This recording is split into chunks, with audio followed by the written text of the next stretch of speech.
Hello friends, कैसे हो आप। बहुत ही जल्द आपका पेपर आ रहा है मराठी का। इंग्लिश मीडियम के लिए मराठी का पेपर सबसे बड़ा टेंशन होता है ना। ऐसे सबके लिए नहीं होता है, बाकी मोस्टली जो है बच्चे जो है तैयारी कर चुके हैं, लेकिन फिर भी जो है मराठी का पेपर यानी इंग्लिश मीडियम के लिए थोड़ा सा हेक्टिक होता है ना। काफी थोड़ा हार्ड कुछ लगता है, किसी किसी के कुछ समझ में नहीं आता है ना। झिझक मालूम होती है कि अभी कैसे पेपर करने का डर भी लगता है ना, कि मराठी का पेपर आने वाला है, अभी कितने मार्क्स मिलेंगे मुझे पता नहीं, क्या नहीं, क्या बेस्ट ऑफ 5 में जाएगा, क्या होगा, है ना। डोंट वरी फ्रेंड्स, हम लोग काफी जो है इजी लैंग्वेज में जो है यहाँ पे लैंग्वेज करेंगे। इसके अंदर सबसे इंपॉर्टेंट है भाषा अभ्यास। भाषा अभ्यास के लिए कम से कम 18 मार्क्स होते हैं आपके। जैसे कि 2 मार्क्स आपके वाक्य के प्रकार, वाक्याचा प्रकार ओळखा। उसके बाद 2 मार्क्स आएंगे कंसातील सूचनानुसार वाक्य रूपांतर कर। ओके, उसके बाद वाक्य प्रचार के लिए 2 मार्क्स हैं। उसके बाद भाषिक घटकावर आधारित कृति है ना। तो ऐसे कुछ मिला के कुछ आपके ये 16 से 18 मार्क्स हो जाते हैं। 16 से 18 मार्क्स यानी काफी कुछ हो गया। और ये पॉइंट टू पॉइंट अगर आप लिखिए इसके अंदर, आपको इसके मार्क्स कटते भी नहीं, पूरे के पूरे मार्क्स भी मिल जाते हैं और काफी आसान भी होता है ना। तो क्यों ना हम लोग इसको करेंगे और बिल्कुल भी हम लोग इसको छोड़ेंगे नहीं। तो देखते हैं भाषा अभ्यास। भाषा अभ्यास में सबसे पहले क्या आता है, वाक्य का प्रकार। दोस्तों, वाक्य प्रकार जैसे कि आपको पता है वाक्य के प्रकार types of sentence. Types of sentence में कौन कौन से होते हैं इंग्लिश में हमारे? असर्टिव होता है, इंपेरेटिव होता है ना, इंट्रोगेटिव होता है, एक्सक्लेमेटरी होता है। उसी तरह से यहां पर भी जो है विधानार्थी वाक्य, विधानार्थी, उसके बाद में आज्ञार्थी वाक्य, उसके बाद में प्रश्नार्थी वाक्य, और उसके बाद में जो है आपका आएगा उद्गारार्थी वाक्य। ये 4 टाइप्स हैं। ओके, जैसे कि मैंने आपको इंग्लिश के इसमें भी बताया था टाइप्स ऑफ सेंटेंस में 2 सेंटेंस को पहचानना काफी आसान होता है। कौन कौन से 2 सेंटेंस? एक तो इंट्रोगेटिव और दूसरा एक्सक्लेमेटरी। इंट्रोगेटिव यानी यहां पर कौन सा है वो? प्रश्नार्थी वाक्य। प्रश्नार्थी वाक्य आपको वाक्य पढ़ने की भी जरूरत नहीं है। अगर वहां पे क्वेश्चन मार्क है, डायरेक्टली आप क्या लिख दो कि ये प्रश्नार्थी वाक्य है। ओके दोस्तों, अब जो है एक्सक्लेमेटरी का मैंने बोला आपको, एक्सक्लेमेटरी में जो है यहाँ पर ये वाला साइन तो रहेगा, आपको पता है। और एक्सक्लेमेटरी को क्या कहते हैं यहाँ पे? उद्गारार्थी। जहां पे ये साइन दिखाई देगा आपको डायरेक्टली आप क्या लिख देना कि ये कौन सा है? उद्गारार्थी वाक्य है।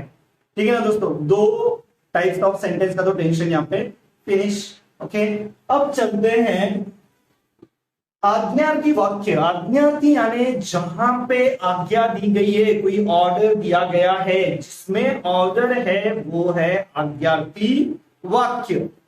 जैसे कि ओपन द डोर इंग्लिश में, दरवाजा उगड़ा, दरवाजा उगड़ा, ये क्या हुआ? आज्ञा होगी। पुस्तक काढा, मुलांनो वाचा, पढ़ो, है ना। रांगेत चला, लाइन में चलो।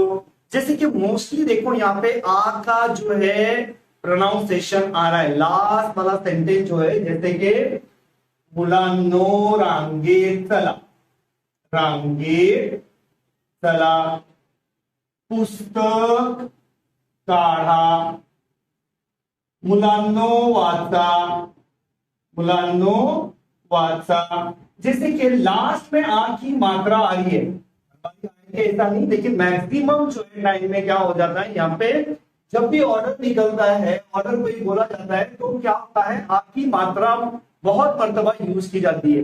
लेकिन जिसको वाक्य प्रॉपरली समझता है वो समझ के इसको करे। लेकिन फिर भी एक छोटी सी मैं ट्रिक दे रहा हूं, जिसको बिल्कुल भी नहीं समझता है उसके लिए ये बता रहा हूं कि लास्ट में जो है आ की मात्रा आ रही है, तो आ की मात्रा जहां पे आ रही है वहां पे आप समझ जाओ कि वो आज्ञार्थी वाक्य है। ओके, वाचा, काढा, पळा, करा, जेवण करा, हे करा, ते करा, उठा, बसा, ये सब क्या है, आ आने वाले वर्ड है लास्ट में। तो ये आ आने वाले वर्ड यानी आज्ञार्थी वाक्य के होते हैं। ओके, अब यहाँ पे क्या होता है, विधानार्थी में ना ही क्वेश्चन मार्क दिखेगा ना ही एक्सक्लेमेटिव दिखेगा। अब यहाँ आ वाले में नहीं, लास्ट में यहाँ पे जैसा क्या, मुलांनी रांगे चलावे, मुलांनी रांगे चलावे, लास्ट में क्या है यहाँ पे, बे की मात्रा है ना। पुस्तक काढ़ावे, पुस्तक काढ़ावे, ज्यादा करके यहाँ पे बे की मात्रा आएंगी, यानी सिंपल सेंटेंस होता है। हर बार ऐसा होगा नहीं दोस्तों, थोड़ा वाक्य आप पढ़ के उसको करना, लेकिन मैक्स टू मैक्स में बता रहा हूं इस तरह से ये सेंटेंस आते। कुछ छोटे से मैं ट्रिक दे रहा हूँ जिन वो भाइयों को हमारे जो है मराठी बिल्कुल भी नहीं के बराबर आता है, उनको मैं बता रहा हूं कि ये ट्रिक लास्ट में आप देखना कि क्या आ रहा है, आ रहा है क्या, ए आ रहा है।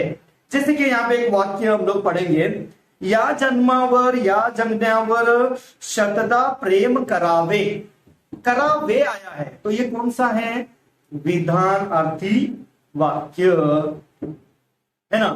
और यहां पे अगर वे नहीं आता, जैसे कि या जगण्यावर शतदा प्रेम करा, करा अगर बोलता तो ये किसमें जाता, आपका आज्ञार्थी वाक्य में जाता। फिलहाल यहाँ पे क्या बोला है, करावे, तो ये किसमें आ रहा है, आपका विधानार्थी वाक्य में आ रहा है। ठीक है दोस्तों, समझ में आ रहा है ये आपको। तो ये वाक्य के प्रकार हो गए, कौन कौन से हैं, देखो यहाँ पर, विधानार्थी, आज्ञार्थी, प्रश्नार्थी और उद्गारार्थी वाक्य। विधानार्थी वाक्य के ही दो टाइप्स और भी होते हैं, जैसे कि होकारार्थी और नकारार्थी, होकारार्थी और नकारार्थी। ठीक है ना दोस्तों, ये दो भी प्रकार है। लेकिन फिलहाल आप इतना ही लिख दो कि ये विधानार्थी है, क्या आज्ञार्थी है, क्या प्रश्नार्थी है, क्या उद्गारार्थी है। अगर उसने पूछा कि विधानार्थी में ये कौन सा है, तो आपको वहां पे बोलना होगा कि ये विधानार्थी में ये होकारार्थी है, ये नकारार्थी है। नकारार्थी में नाही, नपो ऐसे निगेटिव वर्ड्स आएंगे, वो नकारार्थी होगा। और जिसमें नाही, नपो वगैरह ऐसे शब्द नहीं आएंगे, निगेटिव वर्ड्स नहीं आएंगे, वो हो जाएगा आपका होकारार्थी वाक्य, है ना आसान दोस्तों। तो बिल्कुल भी ये वाक्य के प्रकार को हमें छोड़ना नहीं है, क्योंकि इसके मार्क्स हैं 2 मार्क्स, और each and every marks as you know very important, है ना दोस्तों। तो छोड़ेंगे ना ये मार्क्स, ठीक है। तो अभी नेक्स्ट वीडियो में हम लोग देखेंगे अगला पॉइंट।